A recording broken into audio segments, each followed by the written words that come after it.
लालू यादव की बेटी मीसा भारती का बड़ा इशारा। नीतीश कुमार के पलटी मारने की अटकलों पर बोली, खरमास बाद ही शुरू होते हैं शुभ कार्य। बिहार में बदलाव के सवाल पर बोली मीसा भारती, राजनीति में कुछ भी असंभव नहीं, लेकिन अभी कुछ भी कहना जल्दबाजी है। पटना में एलजेपी ऑफिस पहुंचे सीएम नीतीश। मकर संक्रांति को लेकर भोज में आमंत्रित थे सीएम। चिराग पासवान के पहुंचने के पहले ही नीतीश कुमार ने किया प्रस्थान। मुख्यमंत्री आतिशी के खिलाफ दर्ज हुई एफआईआर। चुनाव कार्यक्रमों में सरकारी वाहन के इस्तेमाल का मामला। दिल्ली के गोविंदपुरी थाने में दिल्ली पुलिस ने दर्ज की एफआईआर। चुनाव आयोग की शिकायत पर एग्जीक्यूटिव इंजीनियर संजय कुमार के खिलाफ भी एफआईआर। सीएम आतिशी पर एफआईआर को लेकर बोले अरविंद केजरीवाल, बीजेपी खुलेआम पैसे बांट रही है, ऐसे लोगों के खिलाफ एफआईआर क्यों नहीं हो रही। अरविंद केजरीवाल ने कहा, जनता बीजेपी के नेताओं से लड़ रही है, जनता के लिए आए पैसे बीजेपी नेता खा गई। दिल्ली के लोगों में काफी असंतोष। दिल्ली की जनता से केजरीवाल की अपील, बोले ये जो बांट रहे हैं ले लो, लेकिन वोट मत देना, बता देना दिल्ली की जनता बिकाऊ नहीं। अरविंद केजरीवाल बोले, सत्ता से पैसा, पैसे से सत्ता वाला सिस्टम बदलना है। जो वोट खरीदने की कोशिश करे उसे बर्बाद कर दो। अरविंद केजरीवाल ने कांग्रेस पर भी साधा निशाना। बोले, बीजेपी कांग्रेस मिलकर आपके खिलाफ चुनाव लड़ रहे हैं, पर्दे के पीछे के गठबंधन का पर्दा हट गया। राहुल गांधी पर अरविंद केजरीवाल का तंज। बोले, मैं राहुल गांधी पर कुछ नहीं बोलूंगा, राहुल पर बोलता हूं, बीजेपी जवाब देती है। एफआईआर पर सीएम आतिशी का पलटवार। कहा, प्रवेश वर्मा के पैसे बांटने पर इसी चुप, मेरे खिलाफ फौरन केस दर्ज किया गया। चुनाव आयोग की निष्पक्षता पर उठ रहे सवाल। आतिशी पर बीजेपी सांसद हर्ष मल्होत्रा का अटैक। कहा, वीआईपी कल्चर छोड़ने में हो रही तकलीफ, पहले कहते थे वीआईपी कल्चर शुरू नहीं करेंगे। दिल्ली की मुख्यमंत्री आतिशी ने किया नॉमिनेशन। कालकाजी विधानसभा सीट से आप उम्मीदवार हैं आतिशी। कल देर होने से नहीं हो पाया था नामांकन। बीजेपी उम्मीदवार प्रवेश वर्मा की बढ़ी मुश्किलें। चुनाव आयोग ने पुलिस से एक्शन लेने को कहा। 15 जनवरी को जॉब कैंप पर भी रोक लगाने को कहा। आम आदमी पार्टी और बीजेपी में पोस्टर वॉर हुआ और तेज। बीजेपी नेताओं की तस्वीर पर आपका पोस्टर लिखा, हारता चुनाव देख, धड़ल्ले से फर्जी वोटर जोड़ रही बीजेपी। कांग्रेस नेता प्रबोध तिवारी ने राहुल गांधी के बयान की तारीफ की। राहुल ने दिल्ली के वर्तमान हालात के लिए केंद्र और दिल्ली सरकार दोनों को जिम्मेदार ठहराया था। दिल्ली बीजेपी अध्यक्ष वीरेंद्र सचदेवा का राहुल गांधी पर हमला। कहा, जहां जहां चुनाव होते हैं राहुल गांधी बस झूठ बोलने का काम करते हैं। दिल्ली में राहुल केजरीवाल नूरा कुश्ती लड़ रहे हैं। बीजेपी सांसद प्रवीण खंडेलवाल का बयान। पूरी तरह हाशिए पर चल रही है कांग्रेस पार्टी। 10 साल में पीएम मोदी की सरकार ने बदलाव का युग शुरू किया है, यह सिलसिला अब रुकने वाला नहीं है। संदीप दीक्षित का अरविंद केजरीवाल पर हमला। कहा, केजरीवाल का कोई एक काम बताएं जो उन्होंने अपने स्वार्थ के अलावा किया हो। बुधवार को महाराष्ट्र के विधान भवन में पीएम मोदी संबोधित करेंगे। महायुति के 237 विधायकों को संबोधित करेंगे। विधायकों और मंत्रियों का भी मार्गदर्शन करेंगे।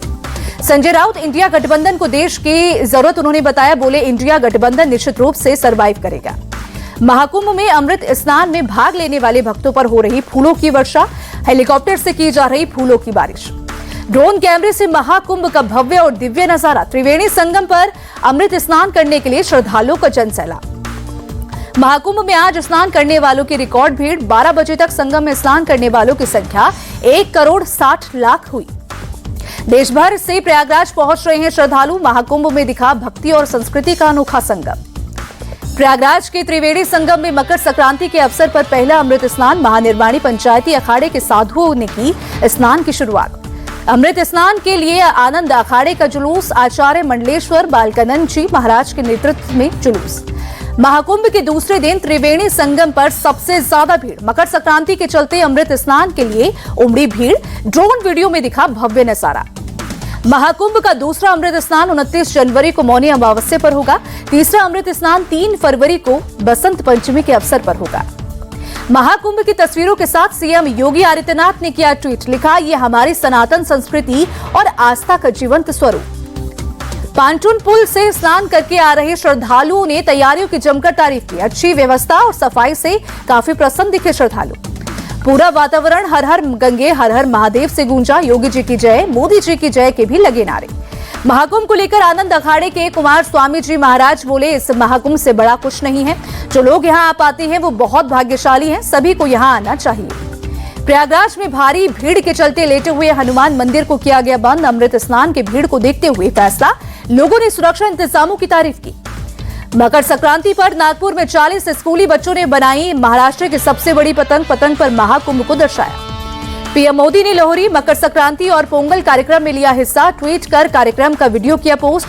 कार्यक्रम में लोक नृत्य का भी हुआ आयोजन। गृह मंत्री अमित शाह ने अहमदाबाद में उत्तरायण पतंग महोत्सव में शामिल हुए। सीएम भूपेंद्र पटेल भी रहे मौजूद। मकर संक्रांति के अवसर पर हरिद्वार में उमड़ा भक्तों का तांता। लोगों ने गंगा नदी में लगाई पवित्र डुबकी। मकर संक्रांति के अवसर पर पश्चिम बंगाल के गंगा सागर पहुंचे श्रद्धालु। भारी संख्या में भक्तों ने लगाई गंगा नदी में पवित्र डुबकी। राजस्थान के जयपुर में बालाजी मंदिर में भक्तों का तांता। श्रद्धालुओं ने मकर संक्रांति के अवसर पर की पूजा अर्चना। अमृतसर के स्वर्ण मंदिर में उमड़ी भक्तों की भीड़। मकर संक्रांति के अवसर पर पवित्र सरोवर में डुबकी लगाई। असम के जोरहाट में माघ बिहू का उत्साह। लोगों ने पारंपरिक मेजी अग्नि के समक्ष की प्रार्थना। तमिलनाडु के चेन्नई में पोंगल की धूम। लोगों ने पारंपरिक तरीके से बनाई मिठाइयां। मोहन भागवत ने किया द्वादशी का नया नामकरण। बोले, आंदोलन नहीं यज्ञ था राम मंदिर। लोगों से द्वादशी को अब से प्रतिष्ठा द्वादशी कहने के लिए कहा। मोहन भागवत का बड़ा बयान। कहा, राम मंदिर के प्राण प्रतिष्ठा वाले दिन हुआ है भारत आजाद। 15 अगस्त को राजनीतिक स्वतंत्रता मिली थी। पीएम मोदी ने मौसम विज्ञान के 150वें स्थापना दिवस समारोह में लगी प्रदर्शनी का अवलोकन किया। भारत मंडपम प्रदर्शनी में लोगों से भी बात करते नजर आई।